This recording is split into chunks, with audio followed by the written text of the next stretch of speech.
Olá pessoal, sejam muito bem-vindos a mais um Sucesso Cast e dessa vez com uma pessoa muito especial. Eu sou Flávio Vasconcelos, sou Head de Treinamento Corporativo aqui no Grupo Sucesso e já nesse começo já peço para você seguir o nosso YouTube, @Sucesso no Resultado e o Instagram, @eduque_se e @Sucesso no Resultado no Instagram.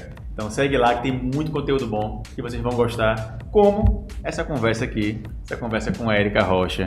Érica é uma pessoa que eu admiro demais, uma grande parceira, e ela é a sócia do grupo José Rocha de Sá e também, nesse momento agora da gravação, está como presidente do conselho do LEAD, um grupo de empresarial aqui no Brasil, referência. Então, Érica, seja muito bem-vinda, é um prazer ter você aqui com a gente. Obrigada, Flávio, pelo convite, obrigada a todos pelo convite, é um prazer enorme estar aqui com vocês.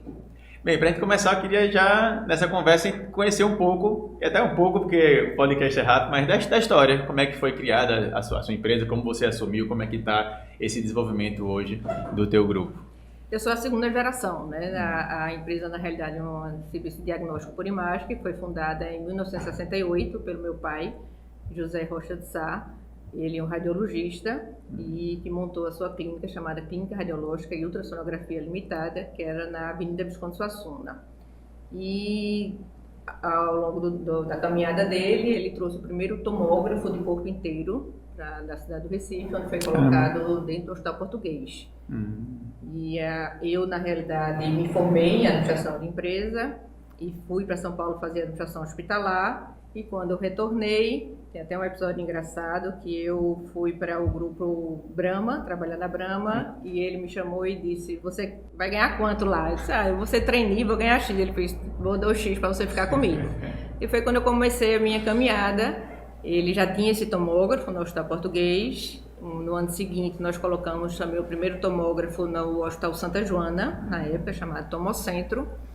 E o Hospital Seib nos convidou para colocar um serviço maior de diagnóstico, onde entrava a ressonância magnética, na época entrava a ressonância magnética, a hemodinâmica e também tomografia.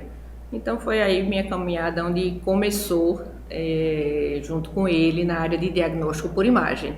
Em paralelo, em 1995, eu montei a primeira lavanderia hospitalar aqui da cidade do Recife, chamada Hospitalave.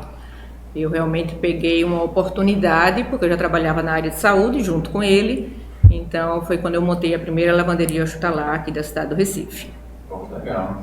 Eu estava na reunião esses dias agora com um jovem que está começando a assumir a empresa do pai. E falando dos desafios desse começo, do conflito de ideias, de gerações, quando você entrou, teve uma relação muito harmoniosa ou tinha você com muita ideia disruptiva de querer mudar as coisas? Como é que era esse começo? Quando eu comecei a trabalhar com ele, a gente estava entrando na parte de tecnologia. Então, estava surgindo os primeiros computadores domésticos, vamos falar assim, né? Os grandes frames já existiam, mas os domésticos estavam começando a surgir.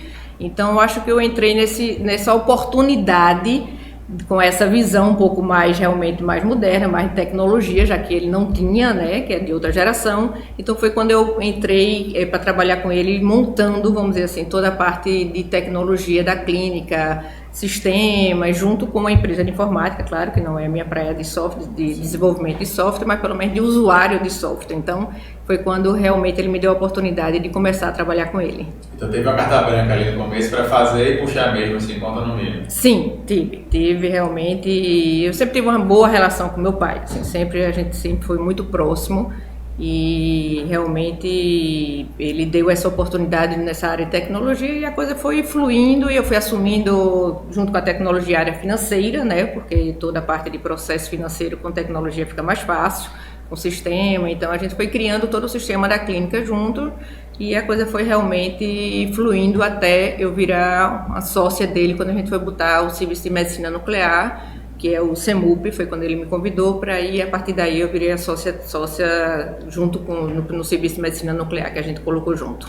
Perfeito. E você hoje continua com a empresa familiar e sei que muita gente está ouvindo a gente também, ou participa, trabalha na empresa familiar. Então, como é que está o desafio hoje? Você já pensa em sucessão? Como é que está esse processo de uma empresa familiar que tem aquele desafio da primeira, segunda, terceira geração e nessa formação contínua? É grande, até porque comigo aconteceu algo muito mais de fato do que de direito, vamos dizer assim. A coisa aconteceu realmente, eu já trabalhava com ele antes de virar sócio, então existia realmente é algo que foi natural, a coisa foi acontecendo. Porque para um sucessor colocar no papel quem ele escolhe, tendo outros filhos, para lhe suceder, não é algo fácil, né? Principalmente quando tem outros filhos que também trabalham no negócio. Sim. Você pode ter aquela visão de quem se identifica mais com o negócio, de quem tem mais o perfil do negócio, mas eu sei que para o sucessor decidir isso não é algo fácil. Sim. Então, ao longo da caminhada, né, a gente realmente foi escolhendo isso, porque eu fui virando sócia com ele.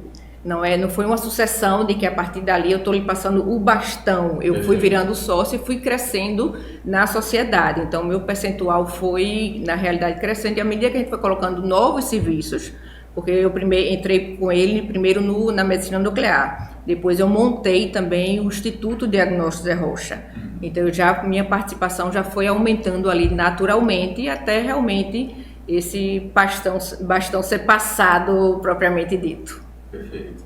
E no começo, assim, quando você teve filhos e tal, fica aquela expectativa de querer direcionar para a sua área, ou foi a coisa mesmo de faço o que queira e se fizer sentido vai trabalhar comigo, que é um desafio para esse familiar, já pensar nessa sucessão desde cedo, assim, né? Como é que foi esse processo? A gente está passando por esse momento agora, Sim. Né? Eu tenho 2 filhos formados em administração de empresa, uma já formada e o outro na faculdade.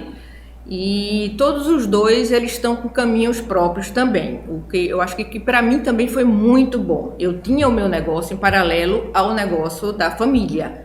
Como eu falei, eu tive uma lavanderia hospitalar que eu vendi depois de 20 anos de mercado, e foi uma lavanderia que cresceu muito, que me abriu muita oportunidade até para o meu negócio familiar. Sim. Então é o que eu tô assim, muito contato, networking nessa área, muito né? relacionamento, Legal. Muitas portas se abrindo de uma forma, né, melhor, entendeu? Já porque eu juntava o útil ao agradável, já estava nesse mercado. Então é o que eu venho dizer aos meus filhos, eu acho que ter algo paralelo deles também faz parte. Eu acho muito saudável isso. Sim. Né? Até porque hoje o mercado não está fácil, a área de saúde não está fácil. Eu acho que como todo negócio não está fácil. Então, você colocar as fichas numa coisa só, todas as fichas numa coisa só, eu não incentivo isso. Segue o seu caminho também, mas também preciso fazer essa sucessão. Claro. Né? Hoje eu estou, mais do que nunca, né, eu preciso realmente pensar nisso. E o jovem hoje tem realmente muito o que acrescentar, muito o que agregar no negócio, né? A disruptura deles tão enorme, essa visão de tecnologia, de inteligência artificial, é algo que eu preciso aprender, mas eles parecem que já vêm com esse DNA e, né, e já traz essa bagagem de uma forma mais fácil e que agrega muito no negócio, sem dúvida.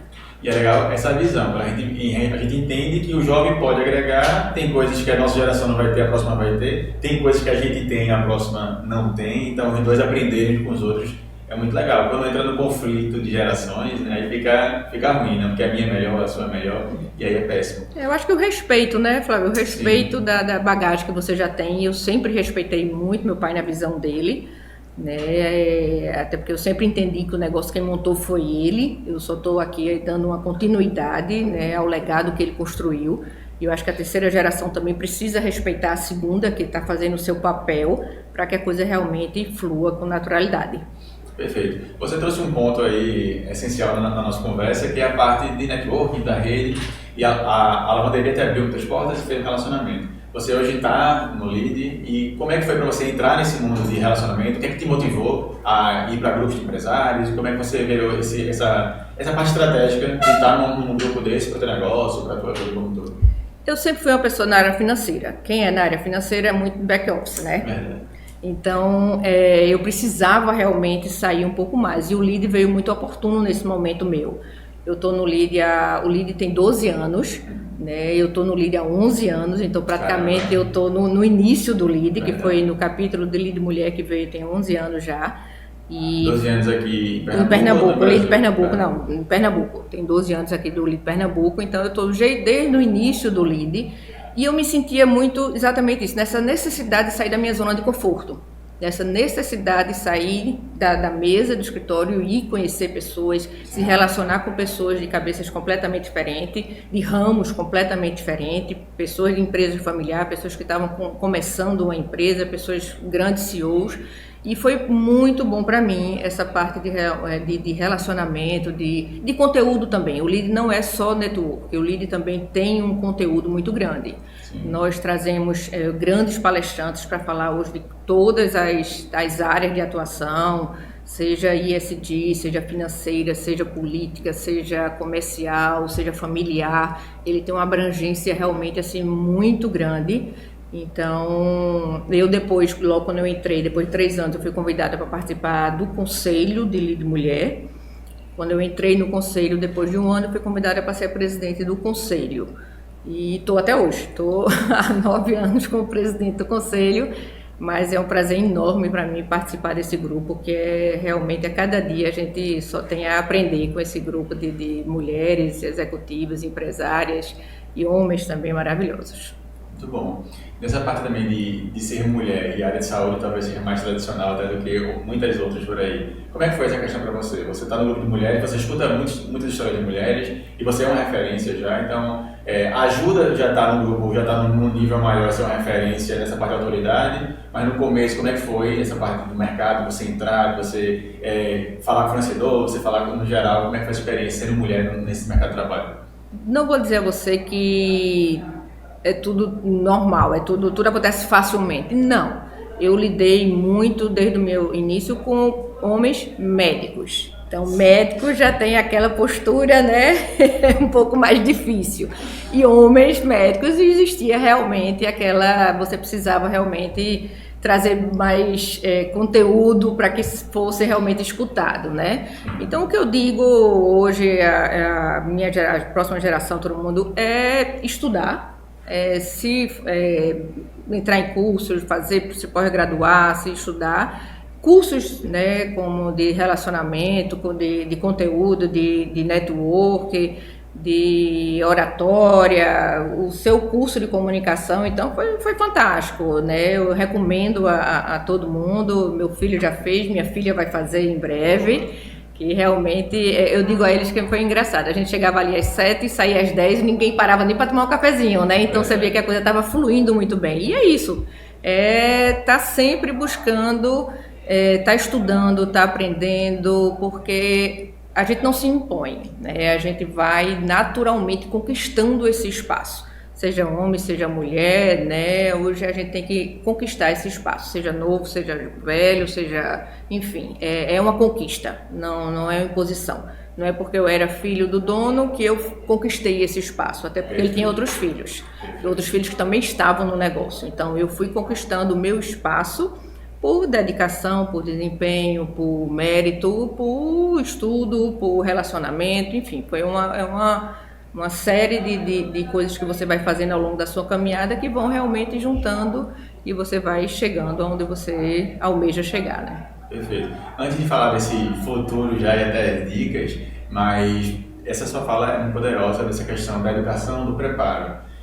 No hoje, como é que a Érica organiza a agenda dela? Porque a agenda do gestor é sempre aquela história, muito compromisso, muito ocupado, e você ainda não presidindo um conselho do LEAD que aí tem uma importância enorme, além do seu negócio que já toma muito tempo, além de ser mãe, além de ter tempo para você. Como é que você prioriza isso para estar se capacitando, para estar se desenvolvendo e até no geral mesmo, assim, o que é que compõe a tua agenda hoje de maneira estratégica? A gente tem que fazer de tudo um pouco, a começar pela atividade física. Tem uma frase que diz que para adoecer você tem que estar saudável. Então, essa é uma frase perfeita e que a atividade física tem que fazer parte da sua rotina, que é fundamental.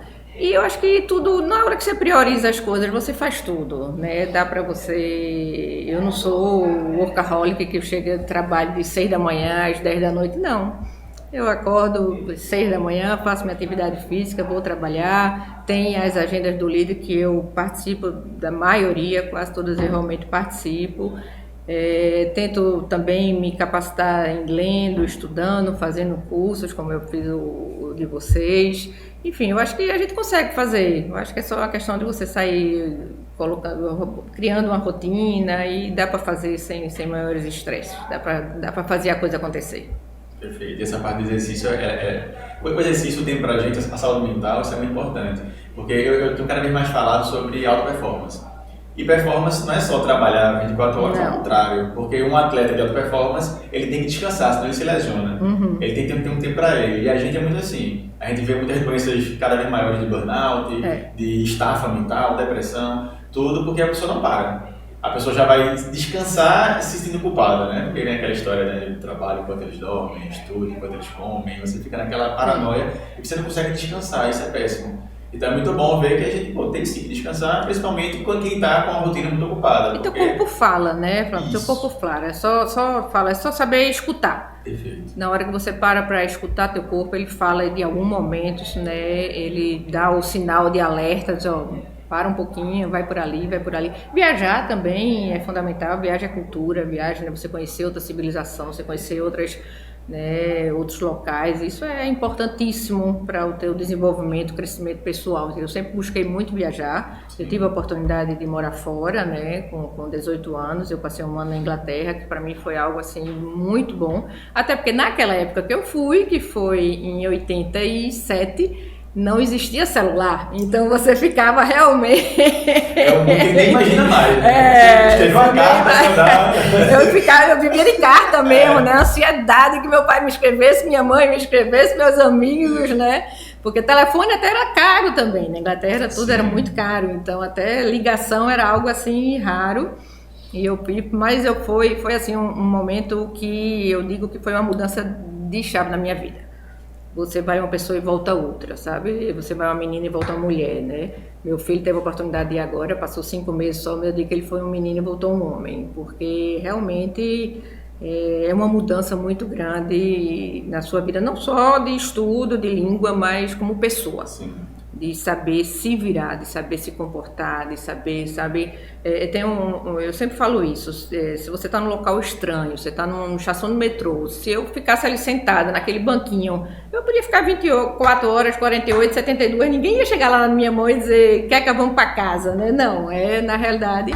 É você se levantar assim, e buscar e se informar e, né, se deu errado vai de novo, entendeu? Eu recomendo a todo jovem também que tenha a oportunidade que saia um pouquinho daqui, saia um pouquinho do colo de papai e mamãe, né, do telefone de papai e mamãe. Passe por essa experiência. É muito saudável, é muito importante para o crescimento pessoal e profissional. Perfeito. Até aqui perto, né? Uma amiga minha morava em Fortaleza com a família e se mudou para Natal, para estudar em Natal, mas porque ela disse, não, eu quero ter experiência de morar sozinho. Mesmo aqui, no Brasil, em outra cidade, no Nordeste. São Paulo, né? Mas fala, poxa, eu quero ter experiência de morar sozinho, morar na República, tinha um quarto alugado, não era aquela pompa mas conseguia ter essa experiência, porque tem coisa que só faz na prática. São Paulo, acho que a gente está aqui tão perto de São Paulo e que São Paulo, né, tem tanta coisa, muita opção, muita, né, de estudo, de tanta coisa que dê oportunidade, que te abre portas, entendeu? Que você não fica aqui naquela velha zona de conforto, né? Você tem que olhar um pouco, entendeu? Para sair um pouco dessas... Porque é muito confortável você estar na sua zona de conforto. É muito confortável, né? Então, até qualquer convite que te chame, faz, peraí, não, eu não vou não, porque eu não sei se eu vou. Não, vai! Testa, arrisca, né? Faz o máximo que pode não dar certo, volta, mas é muito importante você sair dessa zona de conforto. É fundamental. Perfeito. E essa fala do intercâmbio, de uma viagem, me lembra muito até, claro, a gente como pai, mãe, e até como gestor, é um processo parecido. Como é que eu formo uma pessoa que pensa sozinha, que anda, dando a oportunidade dela fazer. Então essa sua fala é muito importante.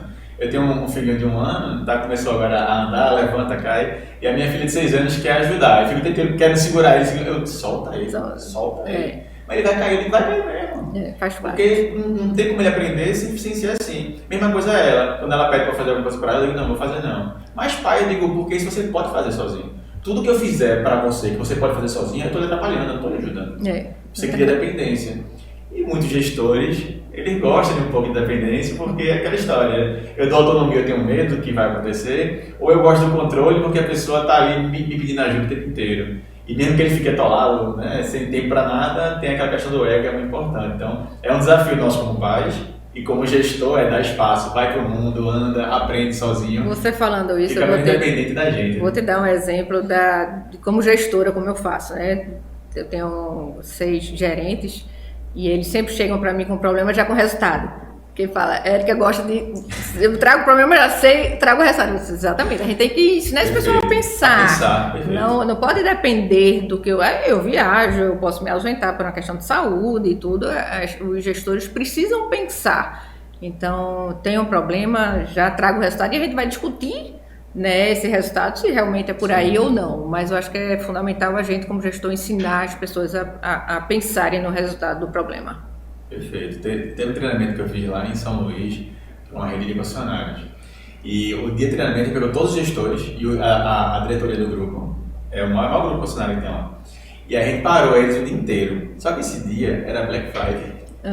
Aí todo mundo tava louco, todo gerente de loja falava, você falando pro diretor-geral, você é louco, como é que vai parar todo mundo? Aí ele disse, eu vou no mínimo saber como é que tá a sua equipe. A sua equipe sobrevive sem você? Que hoje é um dia importante, e eles têm que bater meta e vender. Mas se você sair da loja, a equipe para, porque você fica doente, você vai ter problema, você vai... E aí, como é que você tá preparando a sua equipe? Então vai ser o desafio, todo mundo ficou louco, aí deu certo. 6 horas da noite, quando acabou, todo mundo saiu lá, todo mundo ligando, todo mundo foi na loja visitar. Eu disse, até achei loucura como foi feito, mas digo, gostei da forma arrojada que ele fez, porque eu sou um líder, minha equipe pode viver sem mim, e isso é um papel importante. Érica, só para fechar a parte do líder, mas na verdade de associativismo. O que é que você acha que mudou antes e depois, quando você começou a participar da sua empresa, e até você como empresário? O que é que mudou? Porque a gente fala relacionamento, aprendizado, mas na prática, assim, poxa, depois de eu entrar na associação, de estar com os empresários, minha cabeça mudou para isso, o meu negócio deu um passo para cá por conta dessa rede, porque muita gente talvez ache importante estar numa rede de empresários, mas fala, legal, não tem tempo. E não tem tempo, não entende a prioridade disso, né? O que é que mudou para você? O que muda muito também é a forma de comunicação. Foi por isso que até eu procurei para fazer o curso de comunicação. A gente no líder, a gente se comunica muito, tanto assim, até além de você se apresentar o tempo inteiro, você sempre tem uma pergunta para fazer. E essa parte de comunicação, você ser entendido da comunicação, porque faz toda a diferença, né? Então, o lead para mim foi um grande case, assim, para mim, como eu falei, eu era de back office financeira, bem mais tímida, né? E não gostava muito dessa parte de comunicação, de aparecer, vamos dizer assim. Então, o lead fez uma diferença para mim muito grande nessa parte de comunicação, de ser entendido, né? Se fazer entender. Eu acho que, como você falou, fora o relacionamento, fora o conteúdo, essa questão, essa pegada de comunicação foi fundamental para mim. E por isso que eu lhe procurei para fazer o curso, para melhorar ainda mais a minha comunicação. A gente fala muito aqui de ambiência. É isso, quando o empresário está lá na sua caixinha sozinho e quando você vai para um ambiente que estimula, como você falou, estimula a habilidade de comunicação, por exemplo, o marketing pessoal, o me expor, isso é muito legal porque reverbera em tudo. Se a sua comunicação melhora naquele ambiente, ela vai melhorar dentro da empresa, vai melhorar na família, porque está tudo conectado. Você está se vendendo o tempo inteiro, né, Flávio? Seja aonde você chega, é a tua imagem que está passando, é a imagem do teu negócio que está passando. Não dá para você desassociar 100%. Eu sou Érica fora, eu sou Érica dentro da minha empresa. Não, é uma coisa só. Então, quando você vai para um evento desse, ou você vai até para um restaurante, você vai para qualquer lugar, você tá ali, você está carregando a tua empresa contigo o tempo inteiro. Não dá para desassociar isso. Perfeito.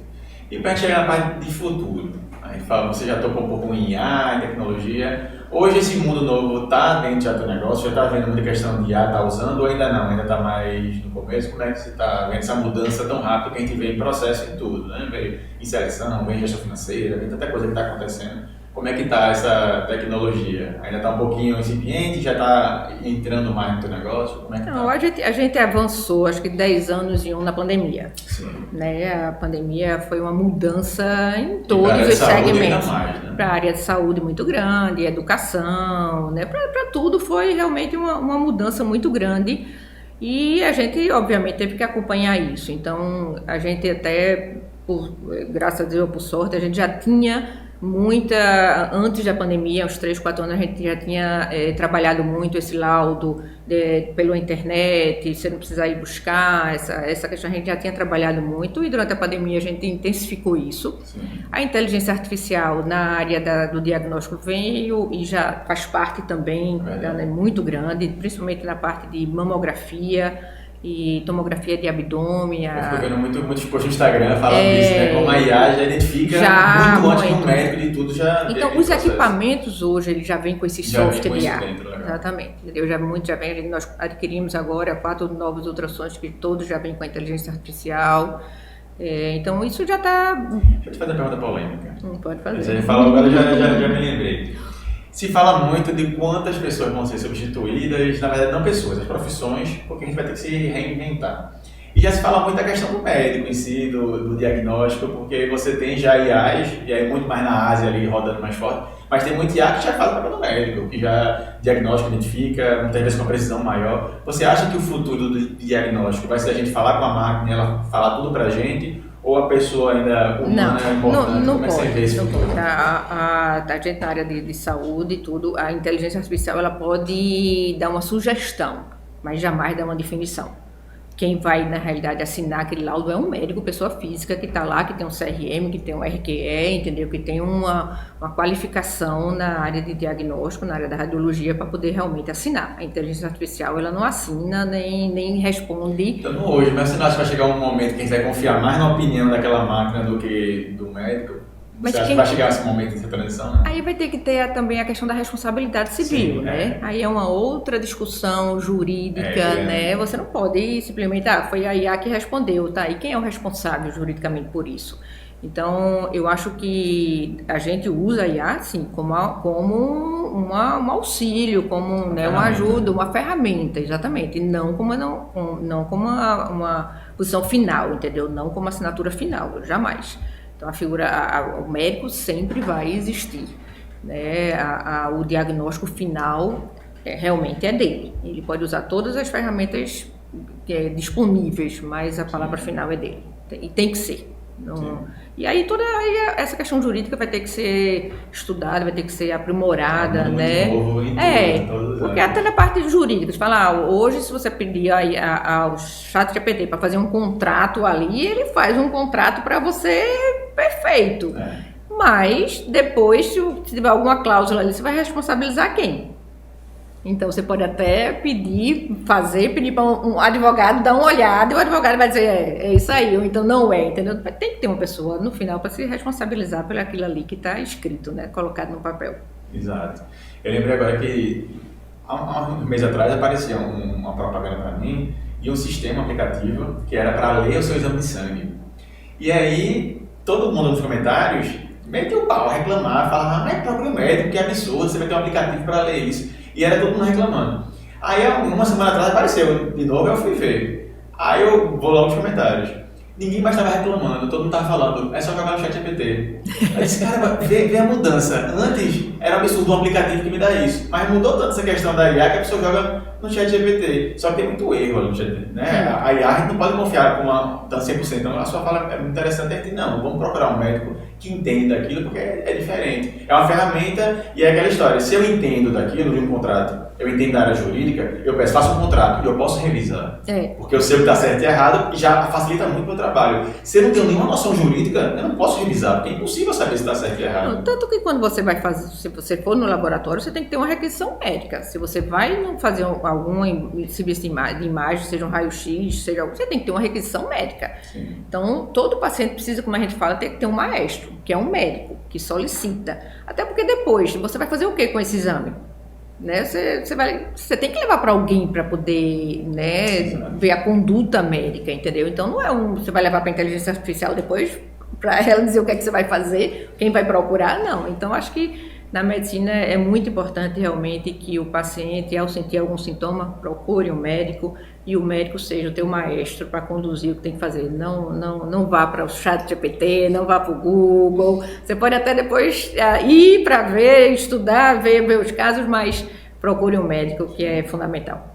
Se você começasse hoje, o que é que você daria uma dica aí para uma pessoa que quer ser empresário ou está começando a carreira mesmo? O que é que deveria aprender? Quais habilidades você acha importante? Qual seria o foco hoje da Érica agora pensando nesse planejamento de carreira a partir de hoje? Esse mundo tão diferente do que era antigamente. Estudar, Flávio, estudar. Se estude o máximo que você puder, se informação. Quem tem informação tem o poder de decisão, né? Conhecimento. Então, estudar, se informar, ler.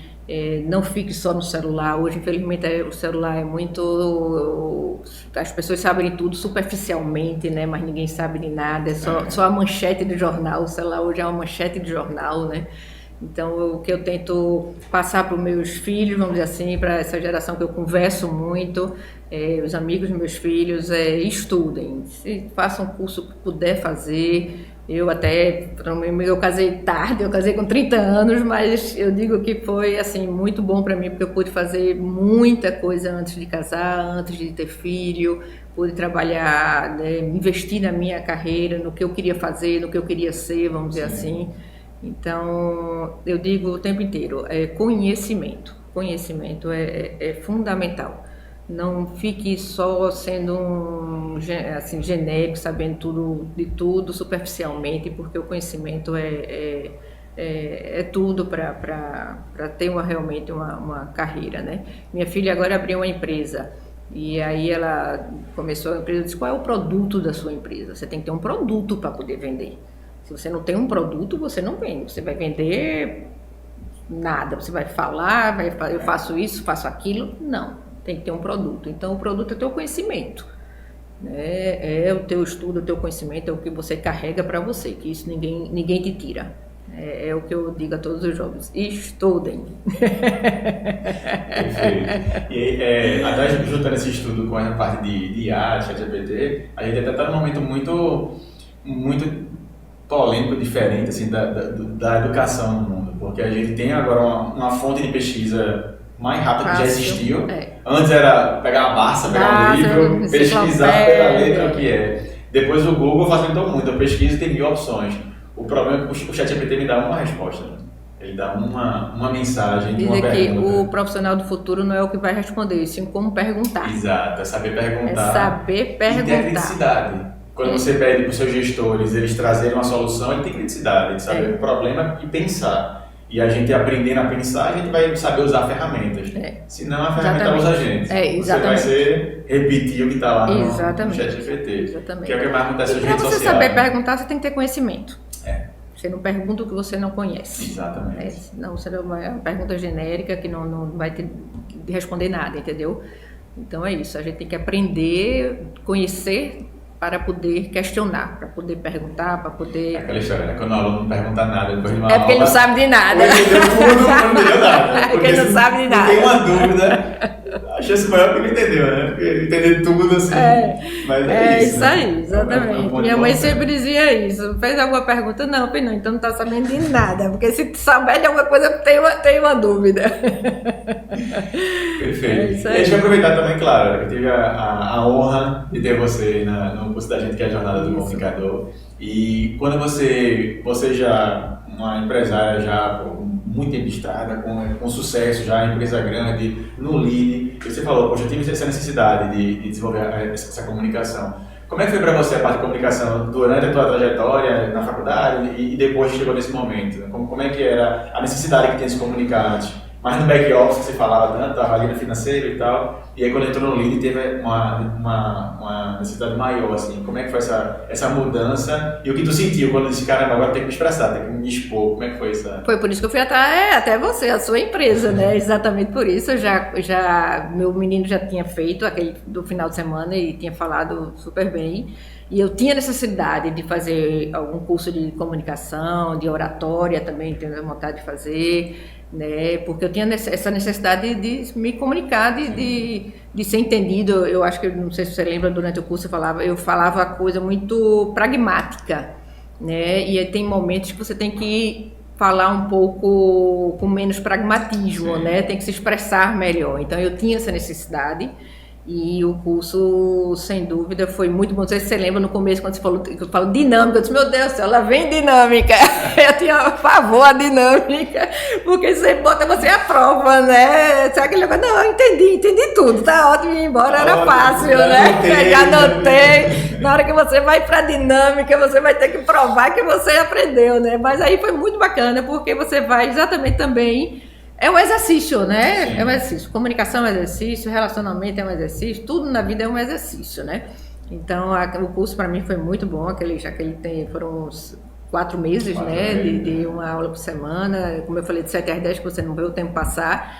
E a primeira dinâmica foi difícil, a segunda foi melhorando, no final a gente já estava ali, né? Todo mundo muito bem entrosado e por isso, eu acho que a necessidade dessa comunicação é fundamental. Acho que quem se comunica, se expressa, é bem mais entendido, né? E se fazer entender é fundamental no mundo dos negócios, no mundo de relacionamento, né? De criação de filhos, se fazer entender é importante.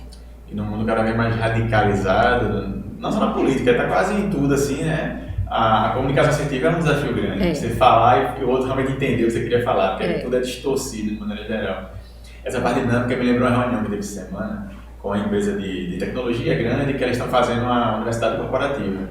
E aí falou que estava colocando as coisas lá e perguntou minha opinião. Ela disse, não é porque eu quero vender nada não, assim, mas para deixar claro, eu acho muito legal uma universidade corporativa. Mas em habilidade social como comunicação, você vai ter um vídeo gravado ali. Se a pessoa já tem uma prática, uma experiência, ele vai retomar o conhecimento para lembrar. Vou lembrar um gatilho mental, vou lembrar uma estrutura de comunicação.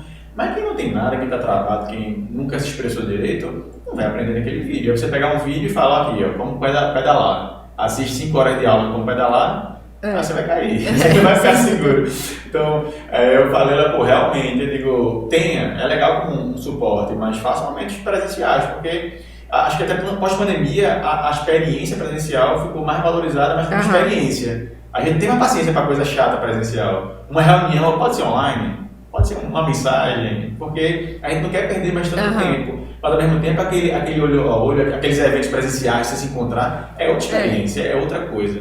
E o aprendizado também tem esse desafio da gente trazer. E essa experiência de comunicação mais ainda. Eu confesso que como empresária, depois da pandemia, essas reuniões online, eu digo, se você não estiver no Recife, eu topo. Agora, se você estiver no Recife, venha presencial. Vamos um café, vamos se encontrar. Olho no olho, né? Tudo fica diferente. Tomar um café, tomar uma água, tudo fica diferente, entendeu? Se você estiver fora, tudo bem. Não faz sentido mais você pegar um avião para fazer uma reunião em São Paulo. Não faz. Já fizemos isso diversas vezes, já fui várias vezes, bate e volta, não faz mais sentido. Mas aqui em Recife, não, vem cá, vamos conversar pessoalmente que é melhor. Perfeito. Foi até, não é pauta do nosso podcast aqui, mas foi até uma coisa que Recife sofreu muito, né? Porque a gente era a referência no Nordeste em turismo da parte de negócios. Só que ninguém viaja mais para ficar fazendo reunião, ninguém viaja tanto. Agora o online pegou uma grande parcela desse turismo do negócio que a gente tinha. Mas, Érica, para a gente finalizar essa nossa conversa, que o tempo passa rápido também, queria ouvir dicas finais suas de tudo que você está vivendo, ouvindo, assim, o que você falaria para quem está ouvindo a gente? Tem muitos empresários, tem muitos gestores. Então, num momento hoje de mercado, de negócios, de gestão de pessoas, quais são as principais dicas que você gostaria de dar, que você acredita, que você acha importante quem está ouvindo a gente saber? A gente está passando por um momento em todas as áreas muito difícil, até politicamente muito difícil, a gente está perdendo até o tesão, vamos dizer assim, né, das coisas, que é uma pena, porque eu acho que uma sociedade passiva não tem coisa pior. Verdade. A gente tem que, né, seja demonstrar de um lado ou do outro, mas você tem que tomar um partido. Acho que você ficar passivo, é assim mesmo, tal, eu acho péssimo. Então acho que o momento é esse, é de a gente ir à luta, sabe? A gente defender nossos interesses, né, com dignidade, com respeito, porque eu acho que o Brasil está perdendo um pouquinho a referência de dignidade, a referência, né, das coisas assim mais verdadeiras. Eu sou de uma geração, meu pai sempre foi muito correto, ele era da época do negócio do fio do bigode, né? Meu pai dizia que a palavra de um homem vale mais do que sua caneta, entendeu? Então, eu sou dessa geração e eu acho que a gente tem que resgatar um pouquinho isso, que eu estou percebendo que em qualquer relação que você vai, hoje fazer uma coisa meio assim, né, sem muita ética, está sendo normal, e que isso não é normal. Isso não é normal. A gente tem que resgatar nessa geração que está vindo, sabe? Resgatar a cordialidade, a responsabilidade, a dignidade, a coisa realmente no valor. Eu acho que os valores estão se perdendo. E o que eu tento todo dia quando eu acordo é isso, é que os valores realmente sejam resgatados e que quando a gente tem filho, não é o que a gente fala, é o nosso exemplo. né? Ele pega muito bem. Então não adianta dizer, meu filhinho não joga papel na rua. Se você está no carro e joga um papel na rua, não faça isso, porque tudo que você falou foi por água abaixo. Então, o teu exemplo, a gente tem que formando essa geração, é o exemplo de respeito, de dignidade, de ser correto, retidão. Eu sou muito radical, vamos dizer assim, nessas coisas, sabe? Sim. Eu não quero R$1 de ninguém, agora também não vou permitir que tire R$1 meu. Eu acho que é isso que a gente tem que resgatar. O Brasil, o mundo, né? Como é tudo muito globalizado, eu acho que esses extremistas estão sendo muito ruins para o mundo inteiro. Então, eu acho que a gente tem que resgatar, mostrar sua opinião, não ficar passivo, mas parar de tanto extremismo. É o que eu busco. Perfeito. Acredito que esse extremismo ele faz a gente, entre aspas, negociar nos próprios valores. Né? Porque você está de um lado, começa a abrir mão de várias coisas para justificar a sua posição. Ou ficar passivo. O outro está do outro lado e fica passivo. Fica passivo, entendeu? Que seria essa negociação de valores. Porque eu perco o valor meu para ficar lá calado. Para ficar lá calado, exatamente. E que bom, essa mensagem é muito importante. Para a gente se ver não só como empresário, gestor, uma coisa profissional, mas a gente como pessoa influenciando. E você falou até o que eu já estava pensando em falar também, porque é exemplo. Se eu quero mudar o outro, como é que eu estou sendo, me comportando assim, sabe? E os valores que estão nas nossas empresas, será que eles existem de verdade ou são um marketing bonito? Ética, responsabilidade, cordialidade, a gente bota coisa bonita no slide, numa parede, ou a gente vive aquilo de verdade, sabe? Os valores, a missão, né, tem que ser feita, não só botar por escrito, né? Tem que ser realmente... tem que viver aquilo ali. Então, Érica, mais uma vez, obrigado. Por nada, foi um prazer enorme estar aqui. Ótima a nossa conversa. Então, pessoal, foi um prazer ter vocês aqui. Sigam a gente aqui no YouTube, @Sucesso no Resultado. No Instagram, também Sucesso no Resultado. E Eduque_SE.